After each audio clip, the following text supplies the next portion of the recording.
이 시간에는 누가복음 4장 1절에서 13절의 말씀을 시험을 무너뜨리시다 라는 제목으로 나누겠습니다. 1절에서 4절입니다. 예수께서 성령의 충만함을 입어 요단강에서 돌아오사 광야에서 40일 동안 성령에 이끌리시며 마귀에게 시험을 받으시더라. 이 모든 날에 아무것도 잡수시지 아니하시니 날수가 다함에 줄이신지라. 마귀가 이르되 네가 만일 하나님의 아들이여든 이 돌들에게 명하여 떡이 되게 하라. 예수께서 대답하시되 기록된 바 사람이 떡으로만 살 것이 아니라 하였느니라. 누가복음 3장 21절과 22절에서 예수님이 물 세례와 성령 세례를 차례대로 받은 내용 이후에 23절부터 32절에서는 예수님의 족보가 소개됩니다. 예수님으로부터 거슬러 올라가 77번째에 하나님이 나옵니다. 예수님은 하나님 본체로서의 영광을 포기하고 원죄에 대한 저주에 따르는 여인의 후손으로 아브라함 언약에 따르는 유일한 자손으로 야곱의 유언과 다윗 언약에 따르는 유다 가문의 후손으로 이 땅에 왔습니다. 그리고 하나님의 뜻에 따라 세례 요한으로부터 물 세례를 받고 이어 성령 세례를 받으며 하나님의 축복을 함께 받았습니다.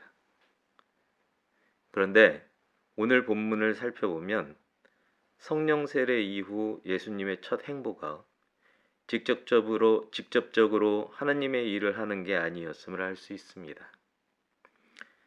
예수님은 요단강에서 성령으로 충만하게 된 후에 방향을 틀어 계속해서 성령님에게 이끌려 이동했습니다. 그 장소는 광야이고 그 기간은 40일이며 하신 일은 마귀에게 시험을 당한 것입니다. 광야는 사람이 살지 않는, 살기에 전혀 적합하지 않는 그런 곳입니다. 먹을 식량도 없으며 무엇보다도 물이 없기 때문입니다. 어떤 면에서는 예수님이 물과 식량 없이 광야에서 지낸 40일이 이스라엘 백성이 출애굽 이후 광야에서 보낸 40년과 동일했을지도 모른다는 생각이 듭니다. 물이 없는 곳, 생명이 없는 광야는 죽음의 상징인 귀신 마귀가 창고라는 곳으로 볼 수 있습니다. 호사다마라는 말이 있습니다. 좋은 일에는 흔히 방해되는 일이 많이 생긴다는 뜻이지요. 하지만 반대로 귀신 마귀가 창고라는 곳은 동시에 생명에 비친 하나님의 은혜가 더욱 빛나는 곳이라는 논리가 설 수도 있습니다.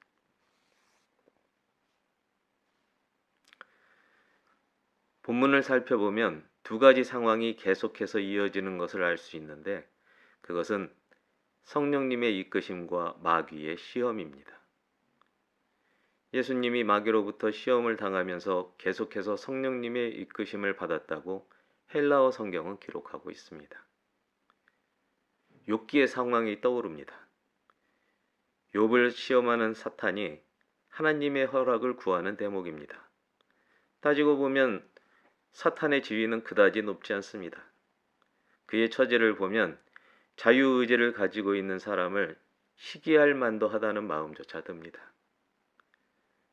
지금부터 나눌 마귀의 세 가지 시험은 예수님이 광야에서 보낸 40일 중 막바지에 집중적으로 발생한 사건입니다. 첫 번째 시험은 육체의 정욕에 관한 것입니다. 사탄은 40일간 물과 곡기를 끊고 줄인 상태에 있는 예수님의 취약점을 노려 시험했습니다. 하나님의 일에 사용할 권능을 개인적인 일에 쓰도록 유혹한 것입니다. 이 대목에서 눈여겨봐야 할 부분이 있습니다. 바로 마귀가 전략적으로 사용하는 계략, 곧 심리적 자극입니다. 다름이 아닌 네가 하나님의 아들이거든 이라는 함정입니다. 네가 하나님의 아들이라고? 그렇다면 능력을 보여봐. 이런 어감인 것이지요. 예수님은 이 첫 번째 유혹을 말씀으로 물리치십니다.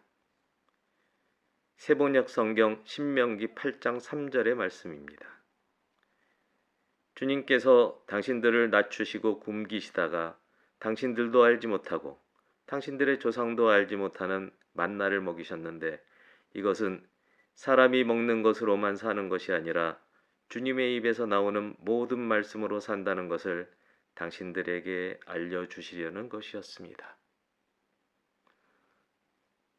요한복음 4장 34절에는 예수님이 하신 말씀이 있습니다. 세 번역으로 읽겠습니다. 나의 양식은 나를 보내신 분의 뜻을 행하고 그분의 일을 이루는 것이다. 또한 예수님은 스스로 목마르지 않는 생수의 근원이십니다. 5절에서 8절입니다. 마귀가 또 예수를 이끌고 올라가서 순식간에 천하만국을 보이며 이르되 이 모든 권위와 그 영광을 내가 네게 주리라. 이것은 내게 넘겨준 것이므로 내가 원하는 자에게 주노라. 그러므로 네가 만일 내게 절하면 다 네 것이 되리라.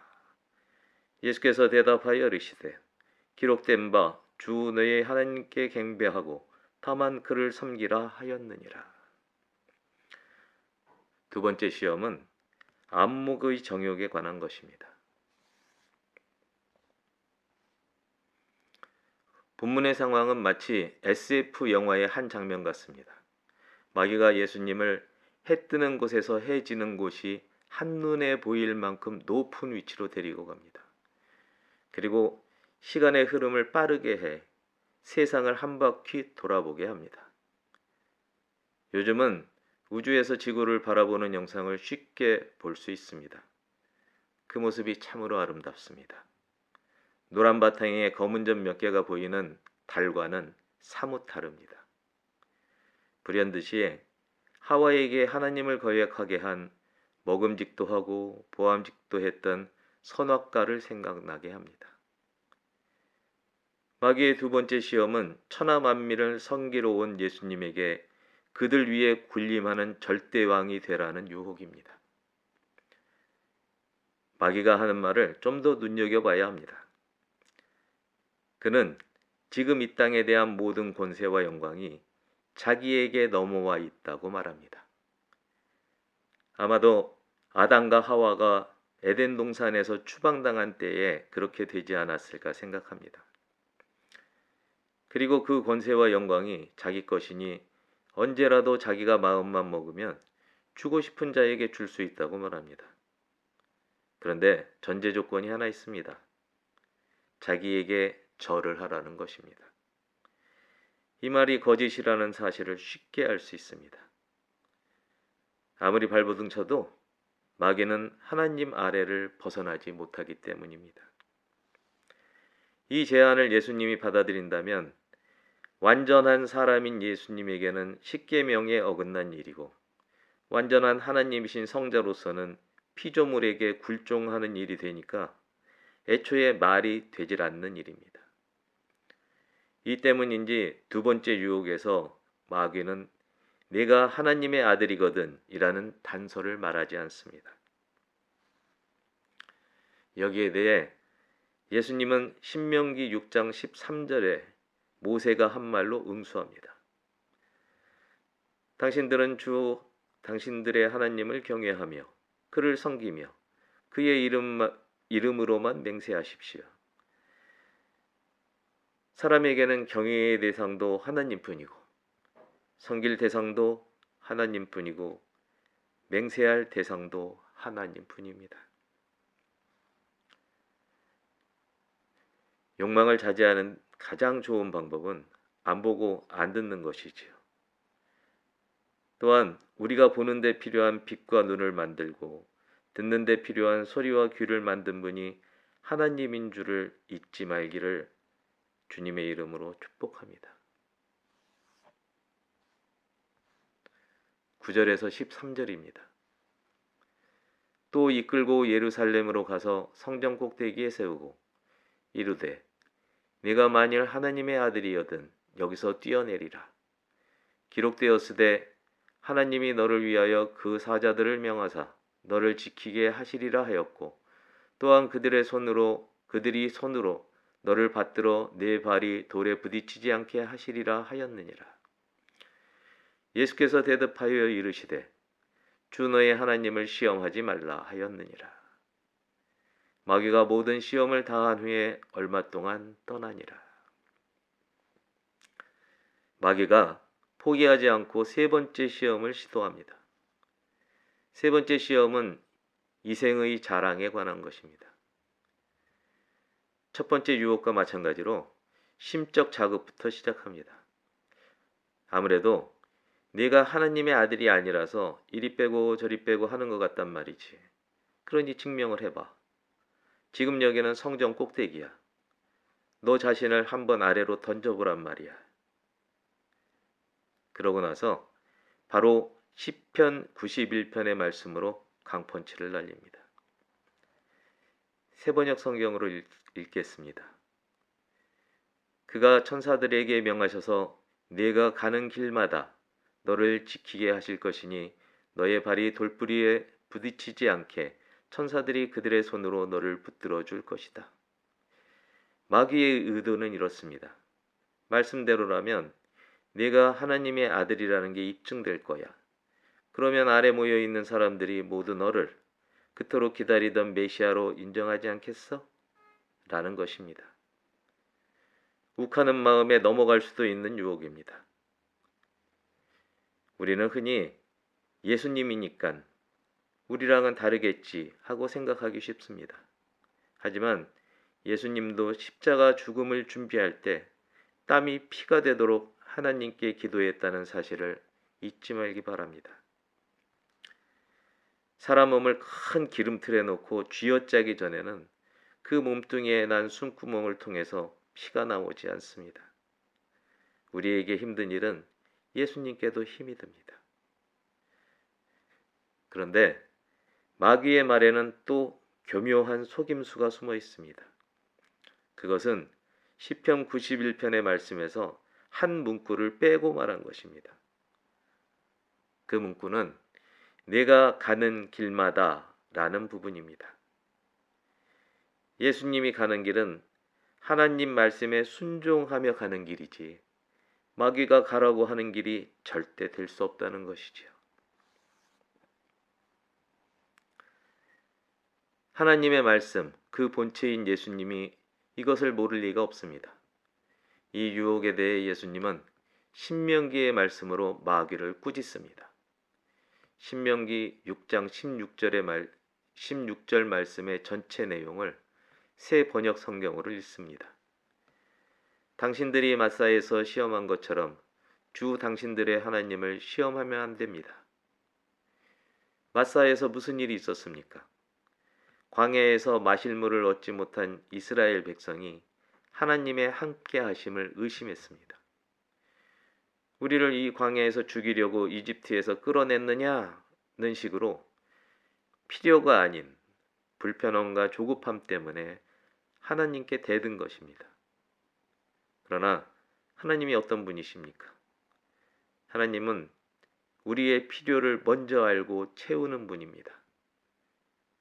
내가 스스로 택해서 겪으면 고난이 되고 고통이 되는 일도 하나님이 하시는 것이면 연단이 되고 그 연단이 지나면 우리는 정금처럼 빛나게 됩니다. 예수님이 마귀에게 하는 말씀의 요지가 이렇습니다. 내가 성전 꼭대기에서 뛰어내리는 것이 내게 필요한 일이라면 하나님 내 아버지가 그렇게 하라고 하셨을 것이다. 내가 가는 길은 대중의 인정과 인기를 얻는 것이 아니라 세상의 죄를 지고 세인의 손을 거쳐 화목제물이 되어 십자가로 가는 것이다. 오늘 본문의 마지막 구절은 하이라이트입니다. 마귀는 이렇다 저렇다 말도 없이 다음 기회를 노리며 잠시 예수님을 떠납니다. 아마도 하나님께 다음 시험을 허락받기 위해서 잠시 후퇴한 것이라는 생각이 듭니다. 그러나 아주 잠시뿐입니다.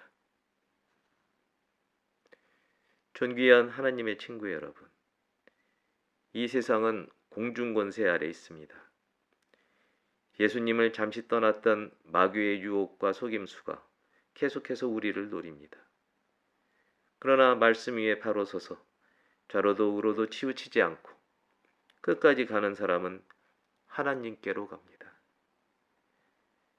여러분과 제가 예수님이라는 길을 끝까지 걸어가서 하나님 앞에서 다시 만나기를 주님의 이름으로 축복합니다. 기도하겠습니다.